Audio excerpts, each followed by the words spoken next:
Coming up at 11, severe weather is leaving much destruction in the nation this week. Dedicated to Eastern and Southern Kentucky, this is WYMT Mountain News at 11. Good evening, I'm Olivia Calfee. Extreme weather is gripping much of the nation this week, from powerful storms to excessive heat. CBS's Christian Benavides has details from Miami. Tropical Storm Harold brought sustained winds of 50 miles per hour as it slammed into the Texas Gulf Coast, knocking out power to thousands and flooding streets in Corpus Christi. We're not standing down yet. Jesse Gilbert, president of the Texas State Aquarium, says they've learned from past storms how to keep their animals and employees safe. We've been through Hurricane Harvey, Hurricane Hannah in the last couple of years, so those were pretty catastrophic storms in some cases. So we plan and prepare for this quite a bit. Meanwhile, in Southern California, the muddy cleanup continues following Tropical Storm Hilary. These guys are heroes. More than 3 feet of mud washed through this neighborhood in Cathedral City after a historic amount of rainfall. We got 3 cars out just a little bit ago, which was a really big deal. And for much of the Midwest, a heat dome is top of mind this week, with nearly 140 million Americans under heat alerts. School districts in Northwest Indiana are making adjustments, one moving recess inside, another changing its football game from Thursday to Friday. We want to be proactive. We know that there's a chance that it might not hit that 104, but I would rather err on the side of student safety than take that chance. The National Weather Service says heat is the #1 weather-related cause of death in the United States. Christian Benavides, CBS News, Miami. Down in the Caribbean, Tropical Storm Franklin forced authorities in the Dominican Republic to close school as it takes aim on the island it shares with Haiti. The National Weather Service says heavy rain could also cause flooding and mudslides in Puerto Rico. High temperatures are making schools across the region implement some ways to keep students safe. Some things school officials are doing is limiting outdoor activities, recess, and having water breaks. Roy G. Eversole Elementary nurse Brittany Iguanado says some tips on what parents should make sure their child wears while being outside. So I strongly recommend, students wearing loose fitting clothing, that kind of helps air to circulate, as well as we do not have an extended period of recess during these high heat temperatures. And we also want to ensure that our students are hydrating, so they do have access to our filling stations.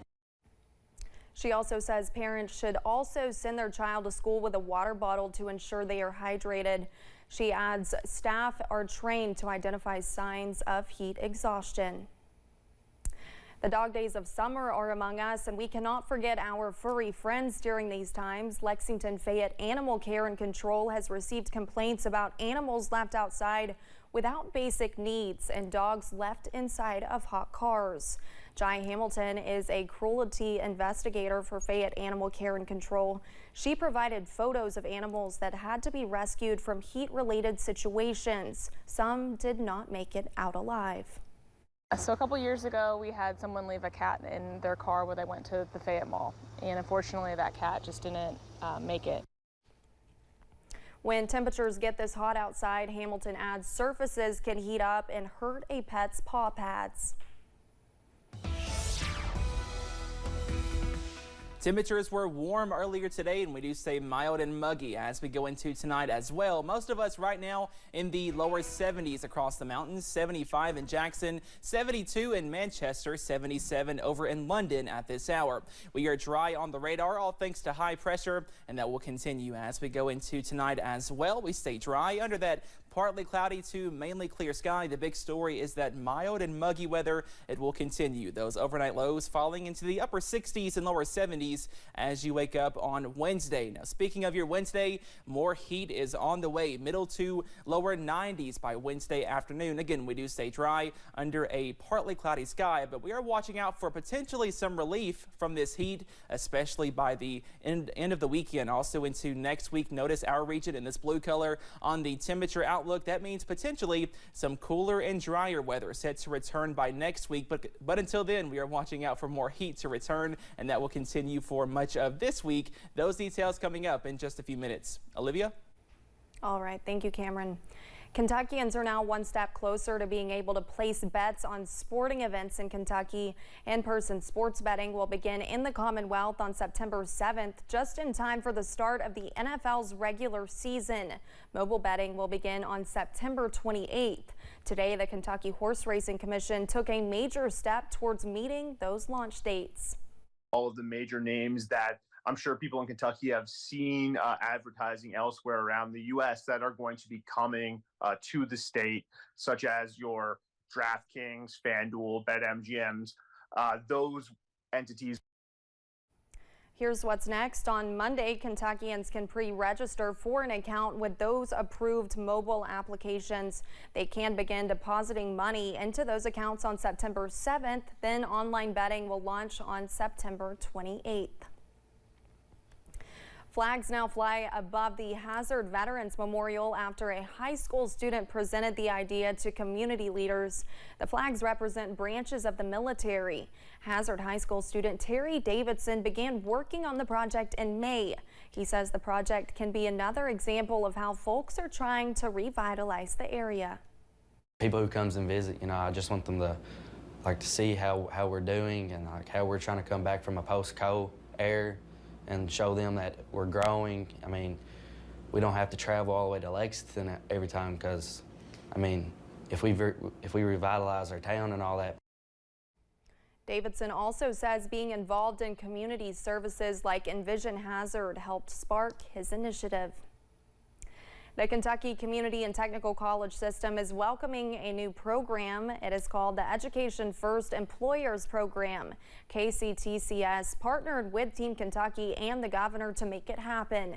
The first class of Education First employees includes 50 employers from around the state. Industries range from healthcare to manufacturing to other skilled trades. And it provides widespread options for Kentuckians to earn a stable paycheck at quality employers while pursuing their education. KCTS says going forward, they will work to expand the program, inviting companies that are invested in workforce development to join them. The Pikeville Comic and Toy Convention is set for Saturday, inviting folks from all around to get in on the fun. The event will offer comics, toys, vendors, and more, celebrating its 6th year at the Appalachian Wireless Arena. Kent Leedy says he created the event with a passion for the entertainment and is amazed at the support it has received. Because the first year, like I said, it was just a brand new thing and nobody knew what to expect. And I was really surprised with the support we got the first year, and it's just continued to grow. The event is Saturday at 10 a.m. and will include more special guests than ever before. Officials with the Kentucky Transportation Cabinet warned drivers about lane closings for a bridge repair in Letcher County. The bridge is in the Whitesburg area at mile point 2.8 at the Kentucky 15 junction. Crews will be working Wednesday and Thursday from 3 p.m. to 9 p.m. Due to the size of the equipment, the southbound lane will be closed and traffic will move to the adjoining turn lane. Drivers should plan for congestion in the area and watch for signage and slow down when encountering a work zone. Cumberland Gap National Historical brought in more than 700,000 visitors in 2022. The increased tourism to the area supported 284 jobs and overall brought in $25.2 million. The National Park Service conducted a new survey, the 2022 Visitors Spending Effects. The report shows $23.9 billion of direct spending by nearly 312 million park visitors in communities within 60 miles of a national park. Coming up on Mountain News at 11, the DOJ challenges Texas' use of buoys at the border. And more heat is on the way for the middle of this week. Those details plus your 7-day forecast coming up after this break.